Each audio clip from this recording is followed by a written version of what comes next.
Okay, here we go. We've got another top-down ARPG-esque shooter. I don't know, there just seems to be an absolute plague of them at the moment, and I'm not sure all of them are amazing, but this one caught my interest, so I thought I would save you the pain of playing it and finding out what it's all about. So, the title's called Anvil Vault Breakers, and it's made by Action Square. If you haven't heard of them, don't worry too much, because neither have I. They're self-publishing, and they're also doing all the in-house development. Anyway, so the game basically is a top-down ARPG-esque roguelike game, which I know is a bit of a mouthful. So essentially in the game you play a vault breaker and you start off, it beams you down to a planet, and to complete the roguelike set of missions you have to do 5 consecutive levels. And these are both a mixture between bosses and levels, and from what I played it generally went like this. You started off with a level and then on a boss, and a level, then a boss, and so on. So in terms of gameplay, there isn't just one vault breaker, there are many vault breakers, and it feels a bit like Warframe in fact that they all have their unique playstyle. Some are melee, some are ranged, some have all sorts of weird and wonderful psionic abilities, and each of these vault breakers comes with their own weapons as well, so you have to tailor around the perks to the playstyle of the vault breaker that you're playing. So you have your primary ability, and then you have a secondary ability that is unique to your character. The primary ability will change based on what weapon you have. The secondary ability stays the same for the most part. And I'll give you an example. So I played the axe swinging guy, so the main one was just like a cleave with lots of spinning blades afterwards, and then the right click was like a rotation somersault dive which restored your HP. There's also a dodge mechanic. Again, this differs between each character. So on the rifle guy that I played, you essentially did a dodge roll.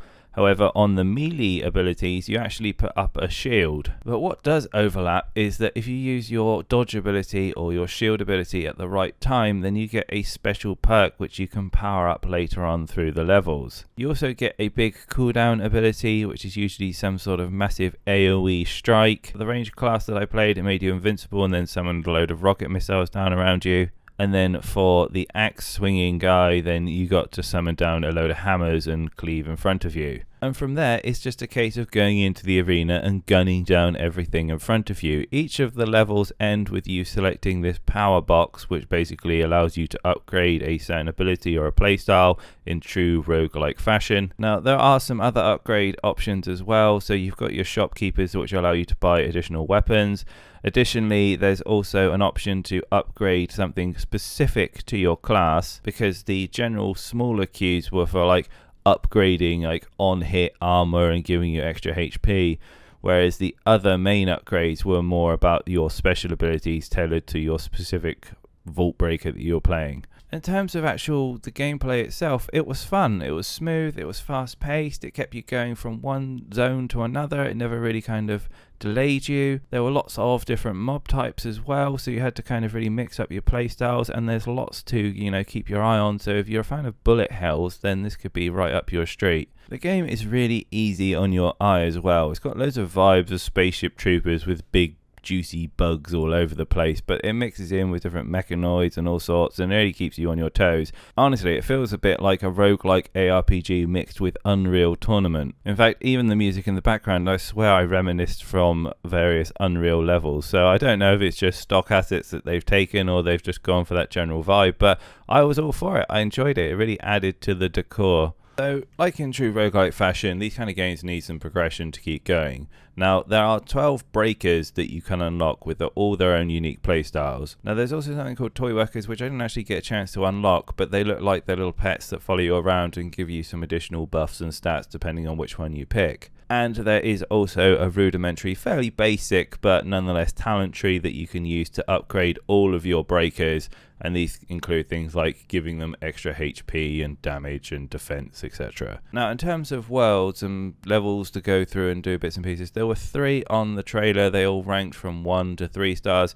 I'm presuming on the 4 release there will be more worlds that you can play around with. But from what I've seen so far, they've definitely put a lot of emphasis into the fact that you've got a breaker and you can play with it, unlock all its abilities, and then move on to the next one. Now, the last thing I want to touch on is the progression model that they're using in terms of seasons. So I am going to take a wild guess and assume that they are using a season pass. Now, the season pass unlocked a couple of breakers that I got to use, but it also gave you the currency which you use to buy specific breakers, and it also gave you something called a season point, which is then used to unlock various upgrades. So the full game, I don't know. If it's buy once and then move on, I'm pretty sure that it's probably going to be a mixture of the two. I didn't have too much of a problem with it. There weren't any signs of any cosmetics either, and I presume that they're going forward there will be more breakers that you can unlock and then use to progress through all the levels that they've put into place. The other thing that I really liked, which I forgot to mention, is the fact that this isn't just a solo game. So you can play up to 3 people,